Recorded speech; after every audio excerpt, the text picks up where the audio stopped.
আমি আইনের বিচার চাই, পাবলিকে কি চাই আমিও দেশে চাই। আমার 3টা বাচ্চা আছে।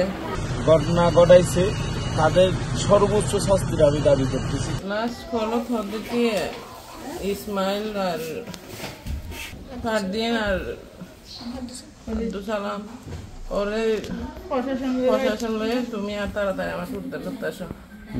তারপর আমি গেছি, যার বাসা যেতে বলছি তার বাসায় তালা ও কেউ নাই, লোক কেউ নাই। আমি ওরে বলতেছি তালা ভাঙবো না দরজা খুলবে। ওর লোক আমাকে বলছে যে সকালে আপনার বাসা বড় ভাইকে নিয়ে আসবো। ও আমাকে সকালে লাশ দিছে যে জীবিত দেয় নাই। প্রশাসনের কাছে আইনের কাছে ওটা আমার স্বামী, আমি চাই না আমার ফুটে দিয়ে আমার কি করবে, আমার ছেলে কি হবে, বাচ্চা কি হবে, মেয়ে কি হবে, ওরা দায় কে? বাসায় গেছিলাম রাত 1টা 2টার সময়, অনেকগুলো মানুষ নিয়ে প্রশাসনে নিয়ে গেছিলাম। তো উনি ওদের বাসায় কেন গেছে? ওইটা দাওয়াতে গেছে আমি জানি না, আর বাকি কিছু জন্য গেছে এটা আমি জানি না। দাওয়াতে কি আপনি বলছে যে এখানে আমাকে উদ্ধার করতে আসো। দাওয়াতে কি আপনি একসাথে গেছিলেন? না না, উনি একা গেছে। তারপর ওখানে গেছি আমরা, আলোর সাথে অনেকক্ষণ কথাও হয়েছে। ও বলছে সকালে আমার বাসায় আসবে, আপনি চলে যান।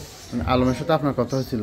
হ্যাঁ, আমি ওরে বলতেছি যে আমার আর আমার ছেলেকে রাখি দেন, তাও আমার স্বামীরে দেন, তো দেয় নাই। কি লাগে এটাও দিই। কেন মারছে কি মনে করতেছেন? রাজনৈতিক ব্যাপারে গেছে না, দাওয়াতে গেছে না, কিসের জন্য গেছে এটা তো আমাকে বলে যায় না। আমাকে বলছে আমি দাওয়াতে যাচ্ছি। এখন আপনি কি চান? মানে কি? আমি আইনের বিচার চাই, পাবলিকে কি চাই আমিও দেশে চাই। আমার 3টা বাচ্চা আছে।